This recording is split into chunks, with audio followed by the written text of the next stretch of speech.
Welcome to another trailing story of Revenge VDI. Don't forget to hit the subscription button for more fun times. Title: The Bloodline Code.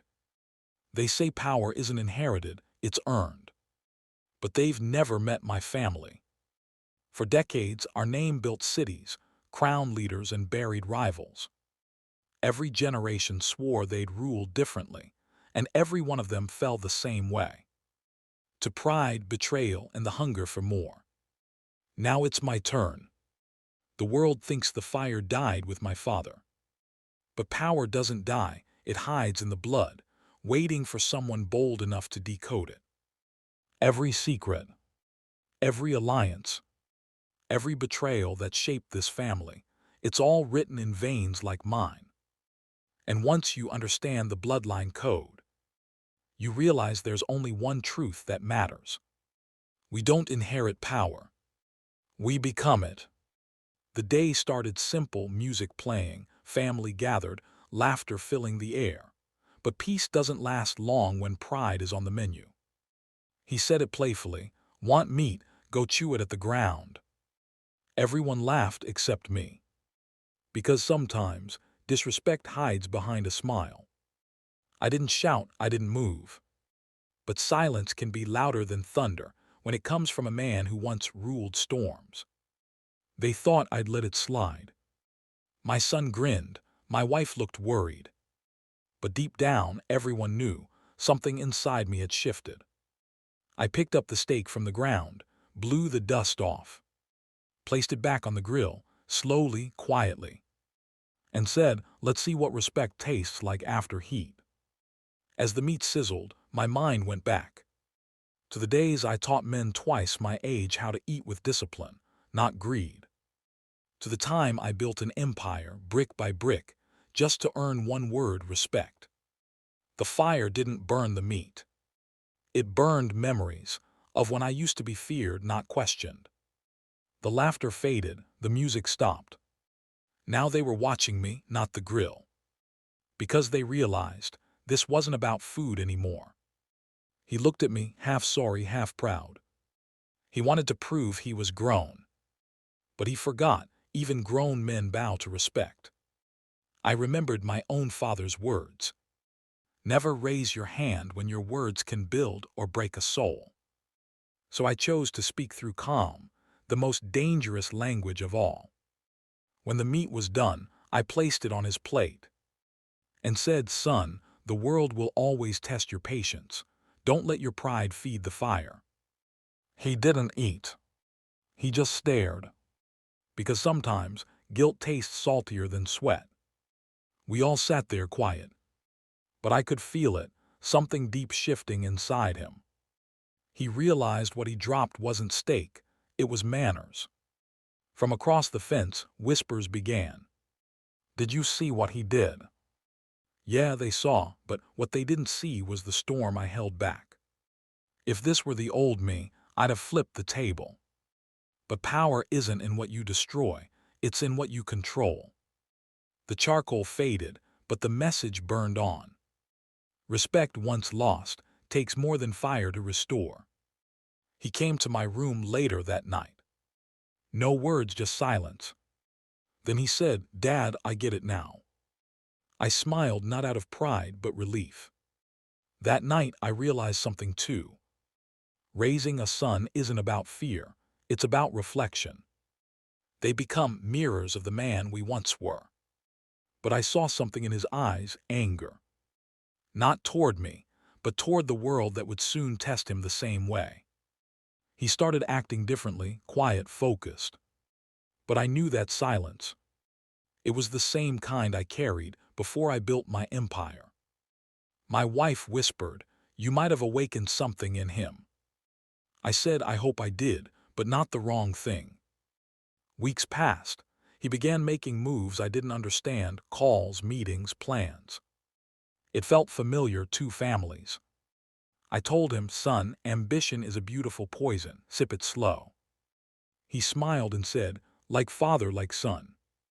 That's when I realized the story wasn't ending, it was repeating.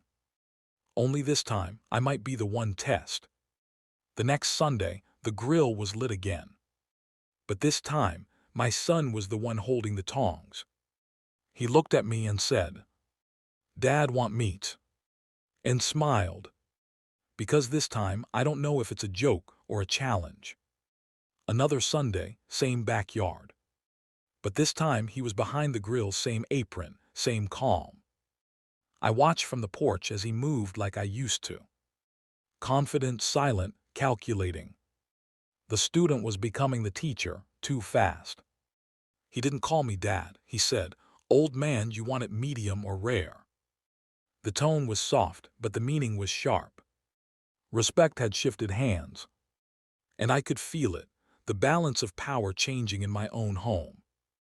My wife pretended to laugh. My daughter hid behind her plate. The same silence from last Sunday returned, only this time it wasn't mine. It was his. He served me first. Placed the plate gently, just like I did. But I could see it in his eyes. This wasn't service. It was symbolism. He wasn't feeding me, he was feeding a message. I saw myself in him. Not the father, the fighter. The man who once walked into boardrooms with a stare that made men lower their voices. But when that same fire lives in your child, it doesn't look like power. It looks like fear. He said, "You taught me patience, Dad. Now watch me use it." And I realized, he didn't just learn from me. He studied me. Every move I made, he mirrored it, my tone, my silence, my strategy. He became my reflection, but with less mercy. He started challenging my words, questioning my methods, talking to my business partners like he owned the legacy. And maybe he did. "Son, be careful. Power looks good on you until it turns around. Then maybe it's time you see what it looks like up close," he said. That was the moment I knew I wasn't raising a boy anymore. I was raising my rival. Rumors began. My name fading from conversations that used to echo it. Clients calling him instead of me. Respect once inherited was now being taken. We didn't fight with fists. We fought with presence. Meetings turned into battlefields. Dinner became strategy sessions where every word was a move. My wife said, "You made him strong." I said, "I made him ready." But even she saw it, this wasn't strength anymore. It was dominance. Late that night, I stared at the same grill. The smoke rose quietly, like ghosts of every lesson I ever gave. Maybe this is what every king faces. The moment his own blood wants the crown. He came to me again, calm, confident. "You taught me respect," he said. "Now let me show you evolution." And for the first time in years, I felt fear. He wasn't disrespectful anymore. He was controlled. Too controlled. That's when I realized I didn't just teach him how to survive. I taught him how to rule. He walked like me, spoke like me. Even paused before his sentences, the same pause that once made men wait to breathe. But there's one thing I never taught him: compassion. That night I stood in his old room. His trophies, his pictures all gone. In their place, plans, notes, business blueprints. He wasn't looking up to me anymore. He was looking past me. I started getting calls, warnings, whispers. "He's making big moves, sir. The sun is moving faster than expected." And all I could think was, he learned from the best, and now the best might fall to his own creation. One night he invited me for dinner. Just us two, no family. The same grill, the same smoke. But this time, his tone carried something darker. "Let's eat, father," he said. "You'll need the strength." I asked him, "What are you planning?" He smiled, just like I did years ago. "Nothing, Dad, just carrying your legacy my way." But in his eyes I saw it. This wasn't a continuation. It was a coup. Before the night ended, he looked at me and said, You once said don't drop manners. I won't.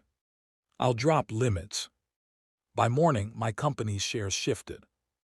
My name was missing from the papers, and my son's name was everywhere. I didn't speak for days, because deep down I wasn't angry. I was proud. He did exactly what I would have done, only better.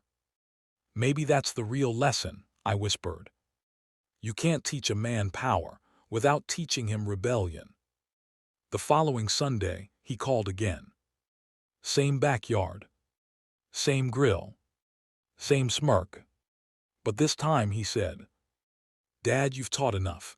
Now watch me build my own empire. News breaks, the son has launched a new firm. Same vision, same market. Different logo, one that looks suspiciously like his father's signature. Investors cheer. He introduces innovation, but the room feels like déjà vu. Every handshake echoes an old betrayal. The father's phone rings. A familiar voice, an enemy from the past, says, Your boy's doing business with ghosts. An ex-advisor who once betrayed the father now stands beside the son. Smiling, funded, armed with secrets. Buried in the son's new deal is a clause once used to destroy the father's first company. History, it seems, has been copied and pasted. Father and son meet. Fine wine, quiet music, and lies disguised as respect. Each toast feels like a declaration of war. The father plants a loyal aide inside his son's firm. But loyalty bought twice never comes cheap. Financial data leaks online. The son blames competitors, but the competitors call him by name. Half of the board sides with the father, the other half with the son. The empire splits along bloodlines. Headlines crown the son a visionary and the father, the fallen titan. Perception becomes the new battlefield. The father quietly acquires controlling interest in the son's suppliers, cutting off power without lifting a finger. The son discovers his CFO, his most trusted man, still reports to the father. Trust dies instantly. A single box arrives at the father's office. Inside, a burnt steak. And a note, You taught me heat. A minister who once ruined the father's reputation now sponsors the son's expansion. The alliance smells of revenge and opportunity. The father sets a fake merger to expose the son's hidden partners. But the son anticipated it and turns the trap into free publicity. Behind the scenes, anonymous accounts buy millions in shares. The market trembles. Nobody knows who controls whom anymore. Your son didn't find me, he says. You left the door open. The father's empire faces an audit. Evidence appears, planted, precise, and fatal. Someone knew his every moment. The son shows up unannounced. It's nothing personal, Dad. You built the throne, I just adjusted the seat. Headquarters raided. Shares suspended. The empire collapses under the same spotlight that once crowned it. The father's spy returns terrified. Sir, he's working with them, the same men who betrayed you 15 years ago. He stares at the old grill, the ashes cold. Maybe the fire never left, maybe it just changed faces. He disappears from the public eye. The world thinks he's finished, but those who know him whisper otherwise. Somewhere offshore, the father signs new papers. A silent alliance of old enemies turned temporary friends. The comeback begins in the shadows. Late night, the son stands on a skyscraper balcony, phone buzzing. Unknown number. A familiar voice says, Congratulations, son. You built an empire between bloodlines. Now let's see if you can survive the man who taught you the game. The father's downfall replays like a nightmare. Headlines, betrayal, and silence. Everyone believes he's gone, everyone but him. Hidden in a coastal exile, he watches his son rise with the same men who betrayed him. His revenge begins not loud but quiet, like smoke before the blaze. He reappears under a new name, using an offshore firm to buy the companies that once destroyed him. They call him the Phantom Investor. The son begins losing grip. Power tastes different when it's stolen. Every deal he signs smells of blood. The father builds an underground alliance, ex-loyalists, journalists, and forgotten men. No army, just information, the deadliest weapon. His silence becomes the talk of the city. Everyone feels his presence. No one can prove it. He doesn't walk in daylight anymore. Daylight walks in fear of him. The son signs a deal that unknowingly gives his father control over 15% of his empire. The chessboard shifts quietly. Old friends start disappearing. Meetings get canceled. Every signature the son makes feels like a trap he doesn't understand. An investigative journalist uncovers traces of the father's return. She must choose, expose him or join him. One document, one signature. The father regains access to the one company that started it all. The empire begins to turn against its new king. The father and son meet unexpectedly at a private gala. They speak calmly, but every sentence drips with war.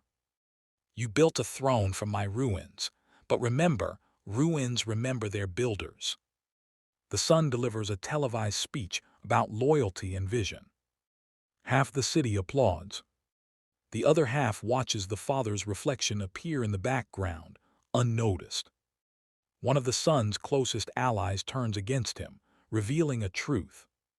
Your father never left, he just changed the rules. The son orders every trace of his father erased. But you can't delete a shadow. You only make it darker. The father vanishes again, but not before planting a coded message in the company's annual report. Only one person understands it, the son. He starts losing sleep, hearing whispers, seeing his father in reflections. The paranoia becomes his new prison. The father's former foundation is relaunched, anonymously feeding the poor, rebuilding schools. The public starts to ask, who's funding this? The world begins to remember him, without his name. The journalist betrays the father, or so it seems. But it's all part of the master plan. Even betrayal has a purpose, if you're the one who scripted it. Protests erupt after the father leaks documents exposing his son's corruption. Power begins to crumble from inside. A secret meeting between father and the last loyal ally. They swear, no violence, only truth, the deadliest weapon in politics. The son's allies turn on him. Contracts vanish, accounts freeze. The same system that crowned him begins to devour him. You thought you inherited my empire, but you only borrowed my mistakes. It trends worldwide. The name returns, not the man, just the legend. In a final act of desperation, the son seeks out his father. There's no anger left, just realization. I built everything you warned me about. They meet one last time, overlooking the city that once belonged to both. No revenge, no victory, just two men staring at what ambition cost them. The father walks away into the sunrise. The city still whispers his name, but he no longer needs it. He's proven his point. Power fades, legacy echoes. But the story isn't over. Because somewhere in another boardroom, a new heir is already playing with fire. The end. Watch out for part 2 coming soon.